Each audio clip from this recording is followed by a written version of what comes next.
Hello everybody, good morning and welcome to the United Stand on what is a huge week for Manchester United. We must be in that Champions League draw on Friday, but to do that, to facilitate that, we must beat Atletico Madrid at Old Trafford tomorrow night.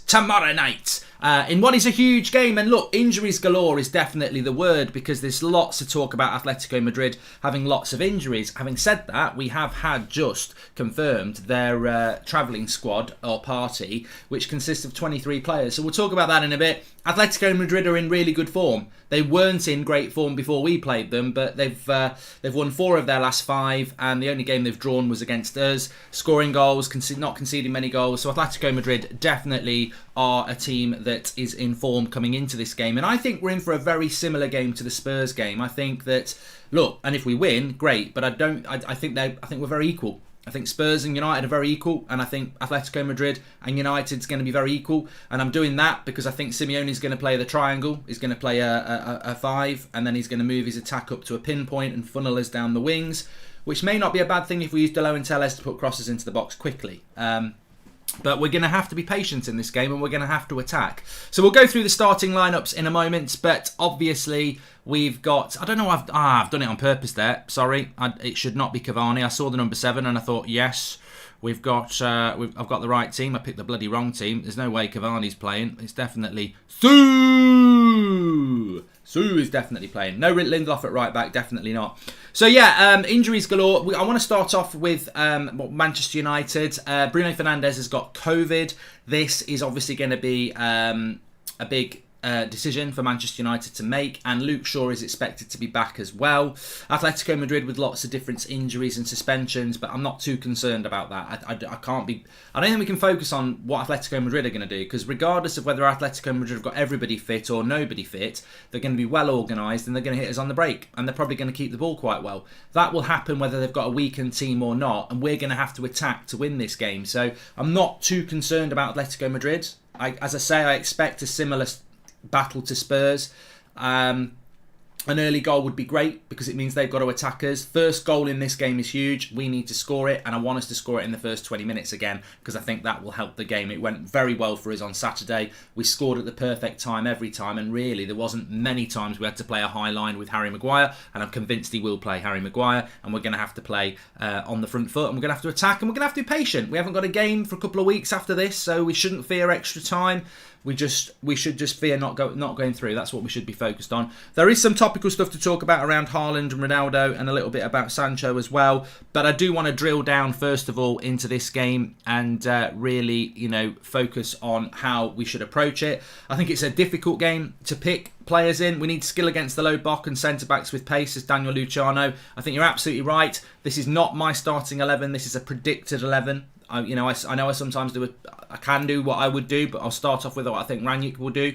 And it's interesting as well, just before we talk about what we think Rangnick will do, let's not move away from the fact that Ralf Rangnick, there were some quotes that came out from Ralf Rangnick last night in relation to, he's got his press conference at 1:30, so he's not done an early press conference or anything like that, but just a few interesting quotes that came out from Rangnick last night, basically talking about a few different things, and he said that basically in relation to Ronaldo, he made the difference versus Spurs, but it's not the right moment after a top performance to speak about what might happen in the next 15 or 16 months, talking about Ronaldo's future. What is important is what happens in the next 2 months until the end of May. He showed for sure that he's physically able. I mean, look, I think we all know that Ronaldo was the big factor in why Manchester United won that game on Saturday. But he was then asked about whether we can win the Champions League, to which he said on Sunday after the derby, I almost felt like we were at a funeral, that the club felt really dead. I felt like it's the worst team I've ever coached, and after the 3-2 win against Tottenham, we're discussing about our chances to win the Champions League. Very much welcome to Manchester United, Ralph. That's what it's like. I don't know whether that's a good thing or a bad thing, but that is what it's like at United. You lose a game, it's the end of the world. You win a game, you're winning the league. We've become very sort of Arsenal of a few years ago, really. We lose the game and it's sell them all, and we win a game and it's like we're going to win this. I personally I'm not like that. I think that I don't like that sort of approach to supporting a club. I think it's very yo-yo, and I think it must be absolutely draining to be like that. But, I suppose it's the modern phenomenon around football, I suppose. You flip from one thing to the other very quickly. I don't think we're a very good team. I think for a lot of the games, Spurs were as good as us, and I think Ronaldo was the difference with Sancho, Fred, Varane, and Telles. I thought they're really good. The rest of the team was average to poor. So look, I'm not convinced that we're anywhere near back. I still think there's a Man City performance in us. I still think there's a Watford performance in us, and I think that's Man United. But I think we're good enough to beat Atletico Madrid tomorrow night, and I think that with Ronaldo in that form, I think he's going to be absolutely key to this game. So yeah, look, back four, you've got to pick Dalot, Wan-Bissaka. It can't be Wan-Bissaka.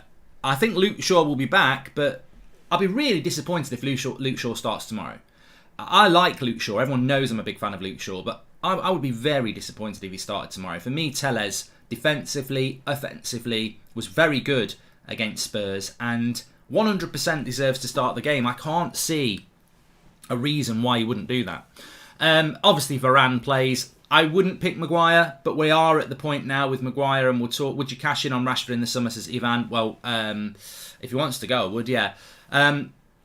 We're at the point with Maguire now where he's just not going to get dropped, and we can all have our conspiracies, but ultimately we need to win the game tomorrow, so I hope he has a good game. That's the bottom line. I wouldn't pick him.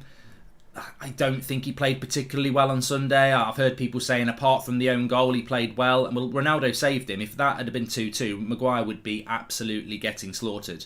So, the fact is he's crap on low crosses, and people can say, anyone can score an own goal. He is more capable of it than anybody because he just sticks his foot out. He's got no idea how to defend a low cross, and he never has been able to do it. So, look, he's a liability. I don't think...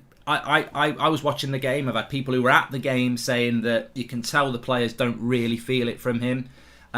He's a weak spot.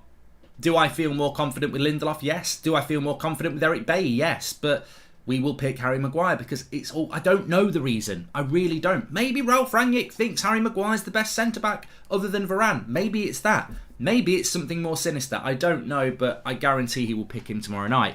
Into the midfield... Look, I would pick Matic. He can't play 2 games in 3 days. Never in a million years.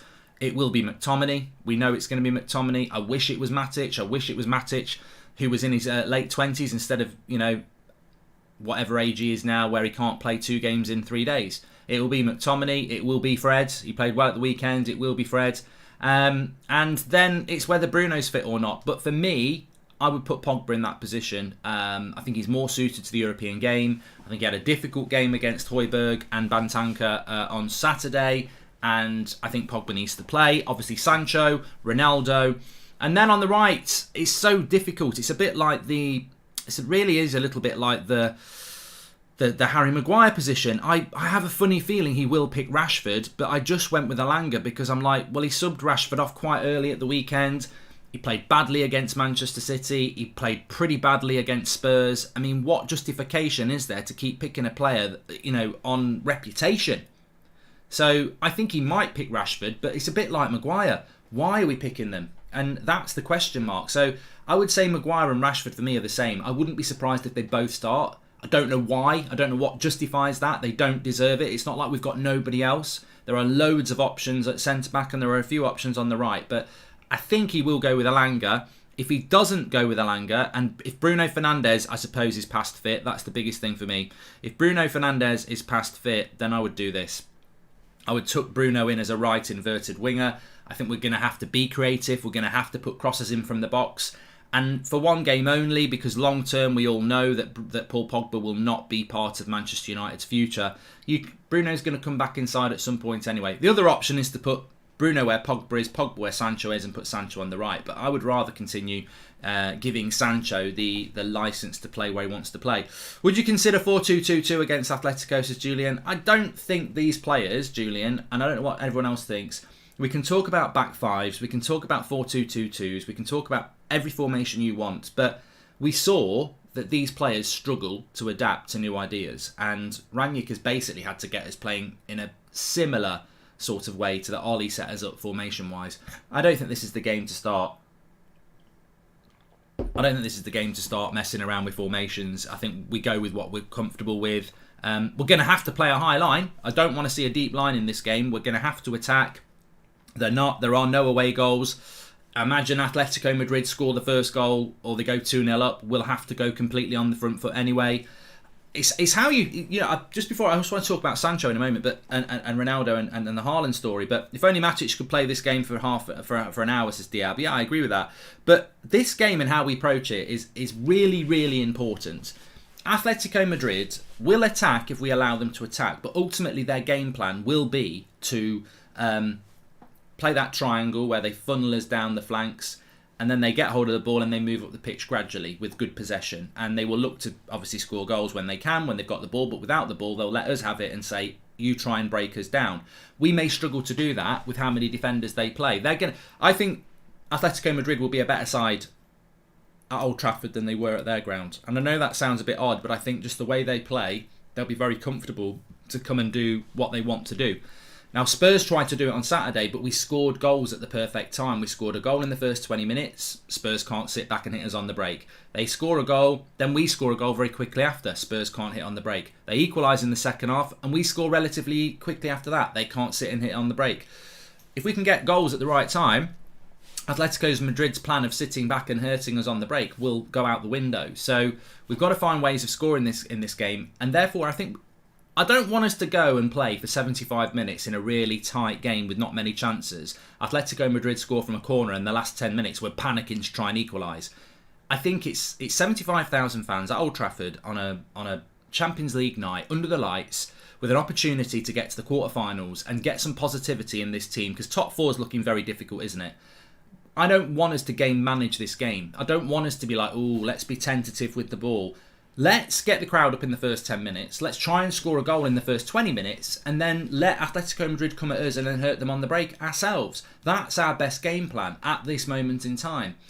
We need to be on the front foot. We do need to attack. If they score first, we know we're capable of still winning the game. So we need to be on the front foot and attack. And we need to be patient with that attack as well. And that doesn't mean go side to side. It's like, look, if we go to extra time, we go to extra time. We haven't got a game at the weekend. So we don't need to fear extra time. They probably fear it more than us because of their injury record. So let's be on the front foot in this game. If Atletico score first, they will defend like hell and will be difficult to break down, says Kartik. Exactly, but I don't think we can sit back. We can't play a game of chess here, because I think that plays into Atletico Madrid's hands. We've got to try and get on the ball, and I can see this game going to extra time quite comfortably, but we've got to get on the ball and we've got to be progressive as much as possible. And if we whip 10 crosses into the box and they defend 9 of them, it only needs 1 on Ronaldo's head. And I think Delo and Tellez and the width is very important, which is why if Bruno's fit, I would use him. I've got to be honest, if Rashford's playing or Elanga's playing, I'm not convinced they're the right player anyway for this sort of game. There's not going to be pace to get in behind. It's not going to be that sort of a game, I don't think. So I would rather play a Bruno there anyway. If Delo keeps up his form, his England call-up will be soon, says Ike. Thank you very much for that. I did just want to talk about Jadon Sancho very quickly before we move on to some other news, though. And I'll go through the players that Atletico Madrid have brought with them, which is a lot bigger. It's a lot bigger squad than some people thought, to be fair.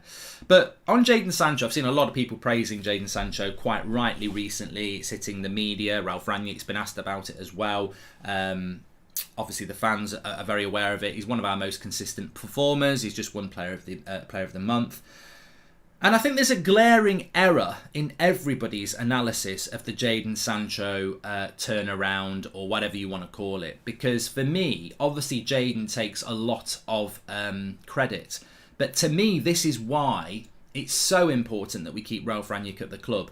Many observers in the press, ex-players, etc., sort of want to downtrod Rangnick's achievements because, oh, you know what, they've not won that many games, it's not been that great. But the reality is, it was never going to be that great under Rangnick because he was inheriting a bunch of prats who were never going to change their mentality no matter what. They need clearing out. And I think Rangnick's he has brought some stability. We've still had some bad results, but he's done reasonably well with the players that he's got. But I think where you really evidence Rangnick's quality is the impact he's had on Jadon Sancho. It's no coincidence to me that Jadon Sancho was not being used correctly under Ole Gunnar Solskjaer. Ralph Rangnick comes into the club, and straight away you've got this player that gradually gets better and better and better over a very short period of time, and goes from a £74 million flop to a £74 million bargain, and that has happened on Rangnick's watch. The development of Sancho's game under Ralf Rangnick, because he understands his game, because he understands what Sancho's game was from the Bundesliga, they have worked together superbly well. And Sancho deserves credit, but I think it's so clear that Ralf Rangnick has had a huge part in Jadon Sancho's second half success to this season. He's used him in the right way, he's coached him in the right way, and he's developed and boosted his confidence in the right way. And I don't see enough of that credit going to Ralf Rangnick, to be honest with you. I don't necessarily see enough credit going to Jadon Sancho, but 100% Ralf Rangnick has revolutionised Jadon Sancho's season from a position where he was being called a flop, he wasn't starting games, and ever since Ralf Rangnick's come into the club, we've just seen that steady improvement from Jadon Sancho.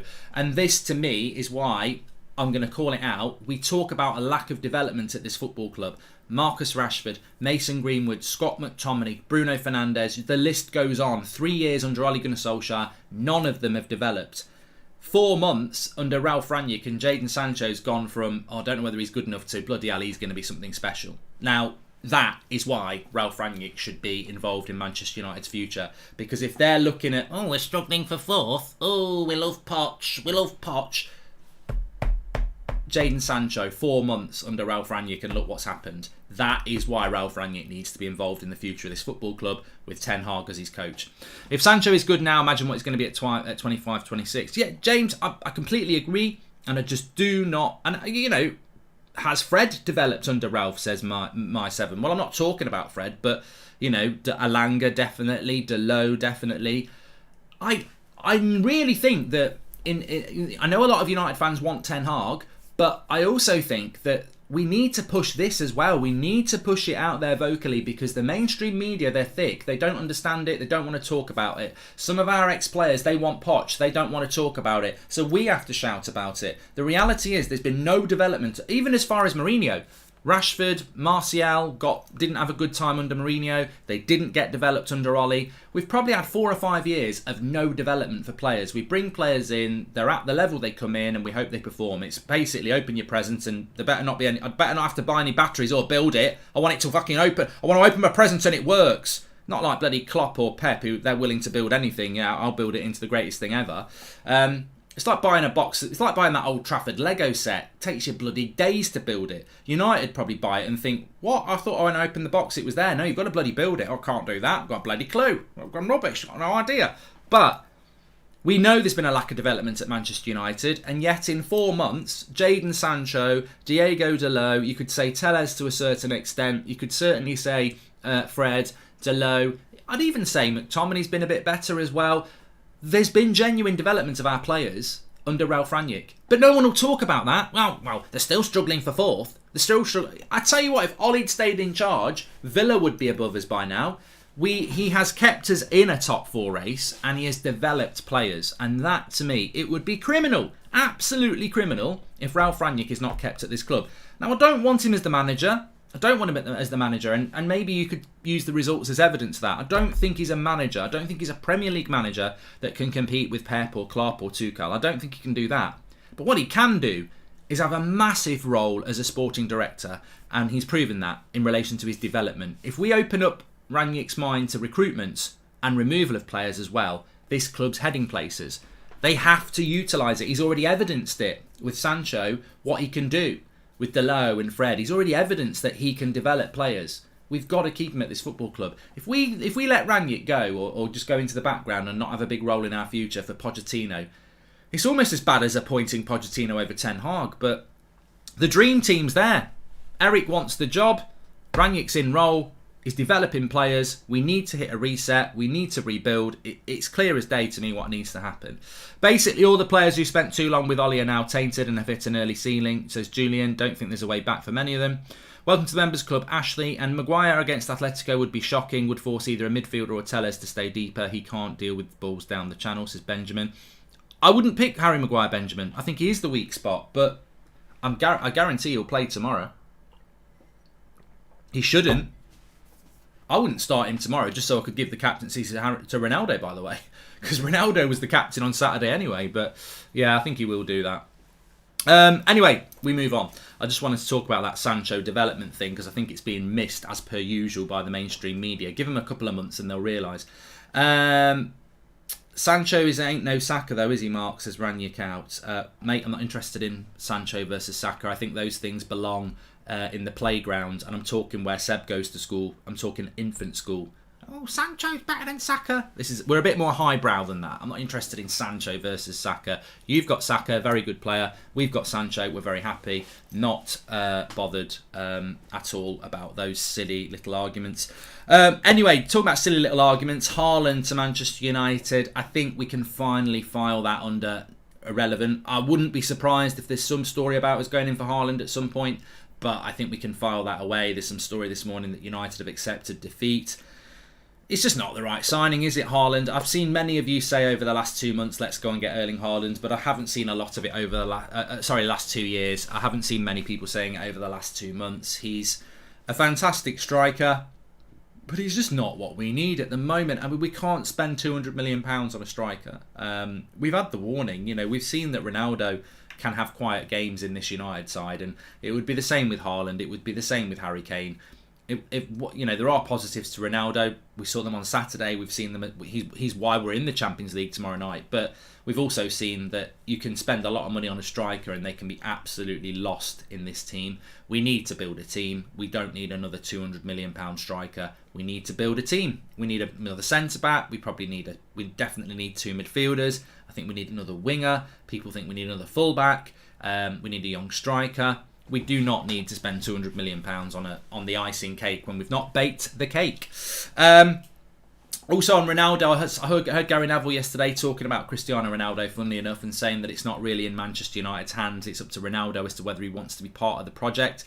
Would you pick Cavani over Bruno if his absence is Akshay? You could do that, but I think so you'd basically put Cavani where Bruno is in that team, I suppose. You could do that, but the problem is the way Atletico Madrid are going to play.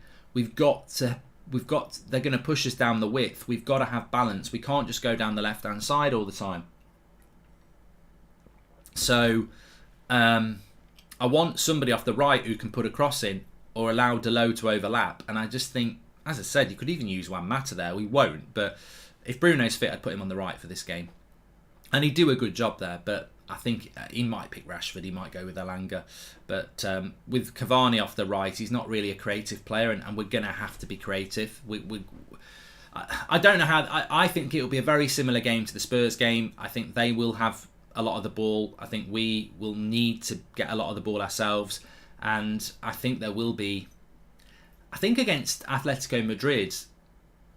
Yes, you've got to be clinical if you get the big chance and take it. But I don't feel it's going to be a game where we get 1 or 2 chances and we've got to score them both. I would play the percentage game against Atletico Madrid. Like I said, if you can get Tellez and Dalot forward, if both of those fullbacks can whip in 10 good crosses between them, so 5 each, whatever, if they can whip in 10 good crosses in that game, Atletico Madrid will probably deal with most of them, but one of them, Ronaldo might get on the end of, and I think that's what we've got to do.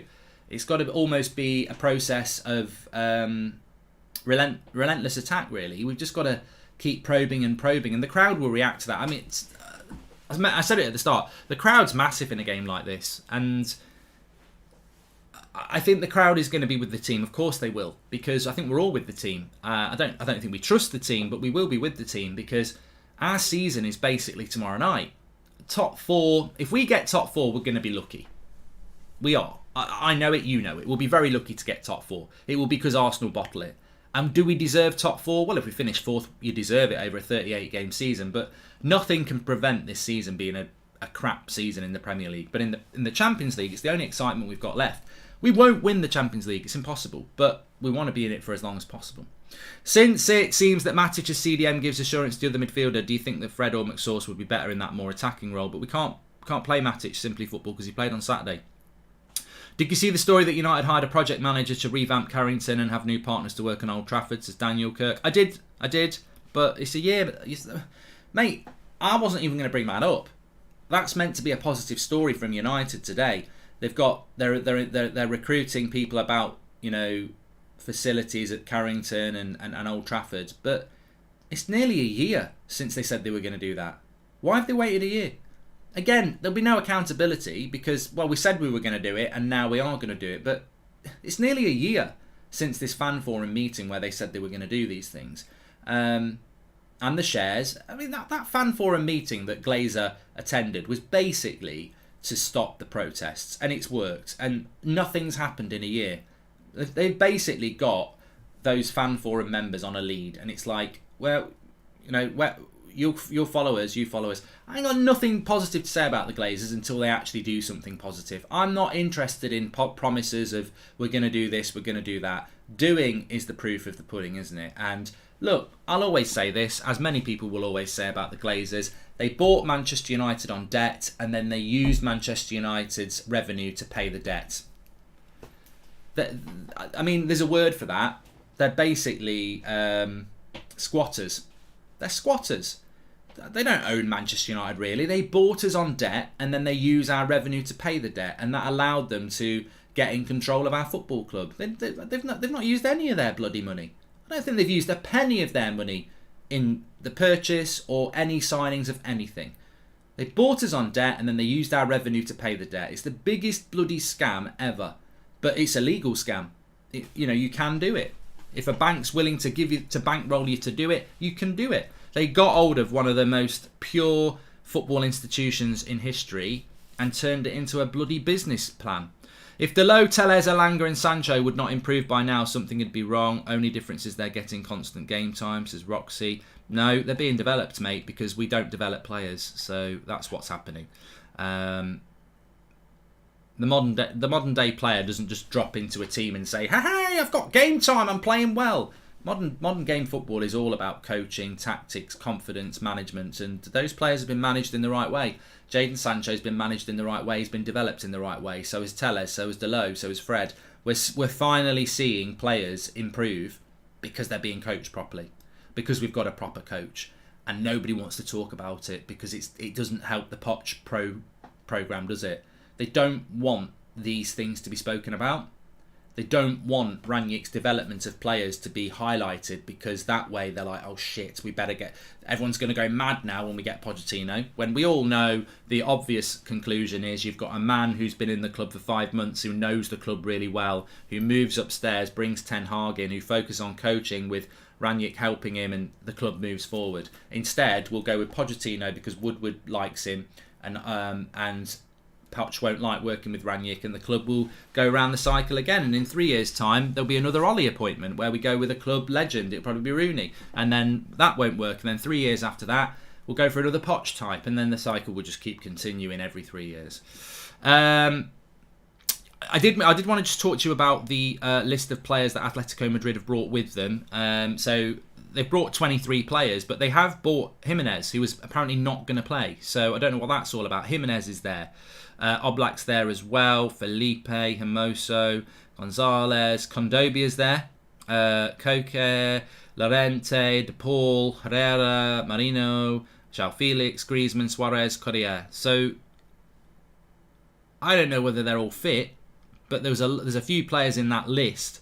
Kondobia, for a start, who was not meant to be playing in this game. So there's a few players in there that are quite surprising, apparently. If a run of games develops a player, why is Rashford and Maguire not developing? Exactly, Dean. Exactly. Never trust Simeone. But this is, I've seen a few United fans over the weekend getting really excited about absentees for Atletico Madrid. And I really don't think it matters, because do you trust Manchester United to be good enough to beat a weakened Atletico Madrid side comfortably? I don't. So one thing about United is we're not yet instilling confidence in the fan base that we can beat anybody comfortably. We don't beat teams very comfortably. When was the last time we won 3-0? I can't remember. It's probably happened this year, but I can't remember. And on top of that, when have we beat somebody comfortably? So even if Atletico Madrid were missing 4 or 5 players, I still wouldn't expect Atletico Madrid to be out of this game in the second half. So it doesn't matter to me whether they've got a few players injured or not. We are going to have to play well in this game, and we're going to have to manage this game very well across 90 minutes regardless. I think if you're Liverpool and you're playing Atletico Madrid and they're missing 3 or 4 players, then yeah, they're probably thinking, yeah, we can smash these, but we're not that team. We're going to have to work hard whether they've got players out or not. So I wouldn't, if I was a Man United player, if I'm Ralf Rangnick, I wouldn't think about what Atletico Madrid are doing, because ultimately the battle with United is always the battle within. It's what we can do. And, you know, I look at that team on my left, that might be our strongest team if we can get it out. There's still a weakness there. There's still a weakness at centre-back. There's still a weakness through the midfield. You know, as much as I think Telles and Dalot should start, they're not fullbacks that I'm absolutely convinced won't have a torrid time against decent players. So we have our weaknesses, we have our strengths, and that's why I think Atletico Madrid against United will be a very, very similar game to Spurs. I am going to go with the win. I just think Ronaldo has got very focused very quickly. He knows he's got big games for Portugal coming up in the World Cup qualifier next week, and I think he's in that mindset. And I think when he's in that mindset, he's a very, very dangerous player. It's Atletico Madrid. It just feels like Ronaldo's going to have that night tomorrow. I think we're all ready for the Soo! And I think it will happen. So yeah, I think Ronaldo's going to be absolutely key in this game. I can see it being 2-0 to United. I can see it being extra time 3-2 to United. I don't think it will go to penalties. I don't think we want it to go to penalties. But I think we will get through. But I will say that is based on feeling. It's not based on confidence. And we could, if we put in a performance like we did against Watford, or we put in a performance like we did anywhere near Man City, we will get beat. If we put in a performance like we did against Spurs, I think you're rolling at flip of a coin. It could go our way, it could go their way. If we play well, I think we could win like 2-0. But we've got to play well. And that's not something we've always done. But the momentum is very important since Andy Ferguson it is. Make sure you smash a like on the video, by the way. And why has Dalot got an English shirt? Because we've just been doing it for a while, John. Yeah, we're a bit niche like that. Just want to say as well, talk about niche. Really big shout out to everybody who is sending their audition tapes in. United Stand, it's your channel. That's always been our thing from when we started. Every 6 months, we always look to recruit people. So we're looking for somebody who's Manchester based. He must be Manchester based for one of them. And also looking worldwide as well for forums and stuff. So we're looking for 2 people. Male or female, does not matter. Doesn't matter where you live for one of the roles. Must be in Manchester for the other role. Thatsfootballmedia@gmail.com. Send us a 1-minute clip, ideally about who you think should be the manager and why, but it could be something really topical that you want to discuss about United as well. If it's the worldwide role, it's going to help you if you've got good camera and audio, because ultimately you're not going to be physically working with us, are you? You're going to be doing it on forums and stuff, so you're going to need that. And if you're in the Manchester role, similar sort of thing, but we will be using you around Old Trafford and stuff like that. So that's footballmedia@gmail.com. If you're at uni looking for a job, great. If you're my age and you're just looking to get into something a bit different, you've got some spare time or you want a career change, whatever, it doesn't matter. Obviously, you're going to have to be good. We've had a few people send some in already. There's a few that have been starred.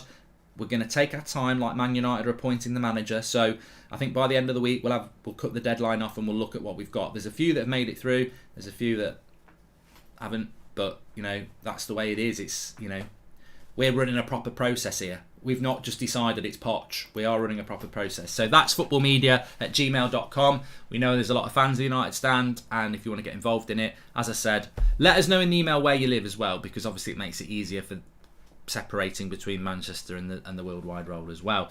Right, apparently we've had a tweet coming in from somebody that we need to discuss. We've looked at that. What was I going to have a look at? There we go. Yeah, we've got Ralf Rangnick's press conference at 1:30, so we'll be live at about 2 o'clock for that. TUSFC is back if you're interested in that at 3 o'clock on Twitter. So, Bruno Fernandes and Luke Shaw at Carrington today for training and did remain on site. So it looks like both will be involved, in which case that's better for United. I would go with that team. I don't think Rangnick will do that with Bruno, by the way. I don't think he will, but I think you've got to. You can't trust Rashford. I don't know that it's right to have a Langer start. You've got to start Fred with Matic or McTominay, and you've got to start Pogba and Bruno, and you've got to play Sancho and Ronaldo. So that front 6 has to play one way or another. You've got to do it. So I would do that. You could put Sancho on the right, you could put Pogba on the left, you could play Bruno more centrally, but I would definitely play Bruno there. And in fact, for me, the only other, if that would be my team, and I would take Maguire out for Lindelof. I think Lindelof suits this game more than Maguire. And that would be the team I would go with. So I'd go with that team. I would pick Matic over McTominay, but there's no point because he's not going to be able to play, is he? Anyway, look, thanks everyone for watching. Make sure you smash a like on the video and subscribe. Remember, thatsfootballmedia@gmail.com if you're interested. If you're Manchester based, we've got 2 roles as well. There's a worldwide base as well. A minute audition. Send it in. Thatsfootballmedia@gmail.com. Let us know where you live in the email and send the clip. Thanks everyone for watching. I'll speak to you all at lunchtime for Ralph Rangnick's press conference reaction. Take care, everyone. Have a good day.